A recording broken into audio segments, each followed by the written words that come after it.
Hello, আশা করি সকলেই ভালো আছো। আমি পারিজাত সাহা, ফাউন্ডার অফ পিএস গুরুকুল। আজকে তোমাদের সঙ্গে একটি নতুন ভিডিওতে আবার সামনাসামনি হয়েছি। আজকে আমরা আলোচনা করব মাধ্যমিক পরীক্ষার ইতিহাসের পঞ্চম অধ্যায় নিয়ে। এই অধ্যায়টি হচ্ছে বিকল্প চিন্তা ও উদ্যোগ।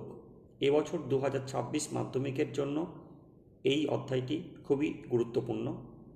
এই অধ্যায় থেকে আমরা অনেকগুলি পার্টে টোটাল বিষয়টি আলোচনা করব।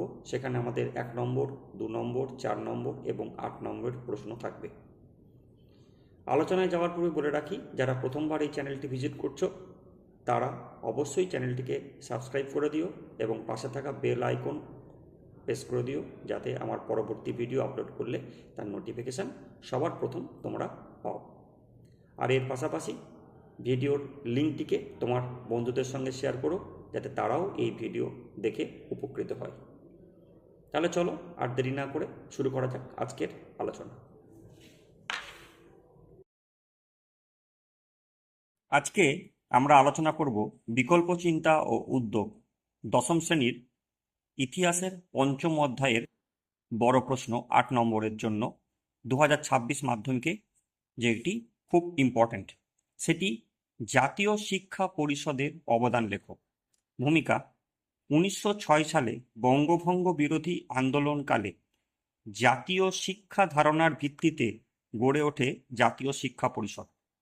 প্রতিষ্ঠার উদ্দেশ্য: এটি গড়ে ওঠার পেছনে নিচের উদ্দেশ্যগুলি মুখ্য ভূমিকা পালন করে। 1 নম্বর পয়েন্ট: ব্রিটিশ সরকার প্রবর্তিত শিক্ষানীতির বিরোধিতা করা। 2 নম্বর পয়েন্ট: দেশের প্রয়োজনে স্বদেশী ধাঁচে বিকল্প শিক্ষা ব্যবস্থা গড়ে তোলা।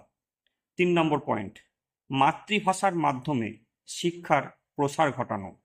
4 নম্বর পয়েন্ট: শিক্ষার্থীদের মধ্যে দেশ সেবার মনোভাব জাগিয়ে তোলা। কার্যাবলী: জাতীয় শিক্ষা পরিষদের কার্যাবলীর বিভিন্ন দিকগুলি হল: 1 নম্বর পয়েন্ট: ন্যাশনাল কলেজ। সাধারণ বিজ্ঞান ও কলাবিদ্যা শিক্ষার জন্য জাতীয় শিক্ষা পরিষদ বউবাজারে বেঙ্গল ন্যাশনাল কলেজ ও স্কুল প্রতিষ্ঠা করে। টেকনিক্যাল কলেজ: কারিগরি শিক্ষা প্রসারের উদ্দেশ্যে তারকনাথ পালিতের উদ্যোগে 1906 খ্রিস্টাব্দে প্রতিষ্ঠিত হয় বেঙ্গল টেকনিক্যাল ইনস্টিটিউট। 3 নম্বর পয়েন্ট: বিদ্যালয়। জাতীয় শিক্ষা পরিষদ শিক্ষা প্রসারে রংপুর, ঢাকা, দিনাজপুর, ময়মনসিংহ, কুমিল্লা প্রভৃতি জায়গায় জাতীয় বিদ্যালয় গড়ে তোলে। ব্যর্থতার কারণ: বিভিন্ন কারণে শেষ পর্যন্ত জাতীয় শিক্ষা পরিষদ ব্যর্থ হয়েছিল। 1 নম্বর পয়েন্ট: জাতীয় শিক্ষা পরিষদে কোনো সরকারি স্বীকৃতি ছিল না। 2 নম্বর: এটি বেসরকারি শিক্ষা প্রতিষ্ঠান হওয়ায় অর্থ সংকট দেখা দিয়েছিল। 3 নম্বর: চাকরির বাজারে এই প্রতিষ্ঠানের দেওয়া ডিগ্রির কোনো দাম ছিল না। বেতনের 4 নম্বর পয়েন্ট: বেতনের স্বল্পতার কারণে শিক্ষকরা প্রতিষ্ঠান ত্যাগ করেছিলেন। উপসংহার: 1911 সালে ব্রিটিশ সরকার বঙ্গভঙ্গ প্রত্যাহার করে নিলে স্বদেশী আন্দোলন বন্ধ হয়ে যায়, সেই সঙ্গে থেমে যায় জাতীয় শিক্ষা পরিষদের কাজকর্ম। পরবর্তী প্রশ্ন: মুদ্রণ শিল্পের অগ্রগতিতে উপেন্দ্রকিশোর রায়চৌধুরীর অবদান লেখো, বা উপেন্দ্রকিশোর রায়চৌধুরী ও ইউ.এন. রায় অ্যান্ড সন্স সম্পর্কে যাহা জানো লেখো। প্রশ্নমান 8। ভূমিকা: বাংলার মুদ্রণ শিল্পে যে দুজন বিশিষ্ট ব্যক্তি উল্লেখযোগ্য অবদান রেখেছিলেন তাদের মধ্যে অন্যতম হলেন উপেন্দ্রকিশোর রায়চৌধুরী। ছাপাখানার উন্নতি: উপেন্দ্রকিশোর রায়চৌধুরী ছিলেন একজন শিশু সাহিত্যিক ও চিত্রশিল্পী, ফলে তার প্রকাশনা ও ছাপাখানার জ্ঞান ছিল। তিনি যেভাবে ছাপাখানার উন্নতি সাধন করেন সেগুলি হল: 1 নম্বর point: UN. Ray and sons প্রতিষ্ঠা। উপেন্দ্রকিশোর রায়চৌধুরী 1885 খ্রিস্টাব্দে বিদেশ থেকে আধুনিক মুদ্রণ যন্ত্র এনে একটি ছাপাখানা প্রতিষ্ঠা করেন। 1895 খ্রিস্টাব্দ থেকে এর নাম হয় UN. Ray and sons. Half tone block তৈরি: তিনি ছাপাখানায় কাঠের ব্লকের পরিবর্তে তামা ও দস্তা দিয়ে প্রয়োজনীয় ব্লক তৈরি করেন। তিনি অন্ধকার ঘরে আলোর প্রতিফলন ও প্রতিসরণ লক্ষ্য করে হাফ-টোন ব্লক তৈরির সূত্র আবিষ্কার করেন।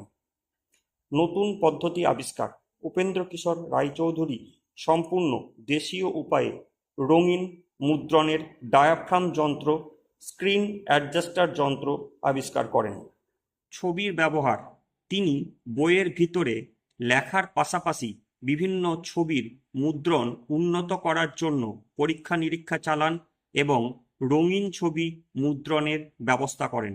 স্টুডিও তৈরি: তিনি ছবি আঁকার একটি স্টুডিও তৈরি করেন। এখানে আধুনিক ফটোগ্রাফি নিয়ে নানা ধরনের পরীক্ষা নিরীক্ষা চালান।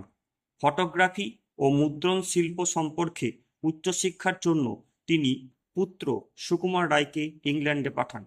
প্রকাশনা: বিভিন্ন পরীক্ষা নিরীক্ষার পর তিনি ছাপাখানা থেকে ছোটদের জন্য একাধিক রঙিন বই প্রকাশ করেন।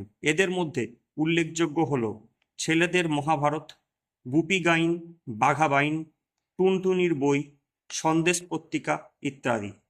উপসংহার: এইভাবে উপেন্দ্রকিশোর রায়চৌধুরী এবং তার প্রতিষ্ঠিত ইউ.এন. রায় অ্যান্ড সন্স ছাপাখানা ভারত ও বিশ্বে উল্লেখযোগ্য স্থান অধিকার করে।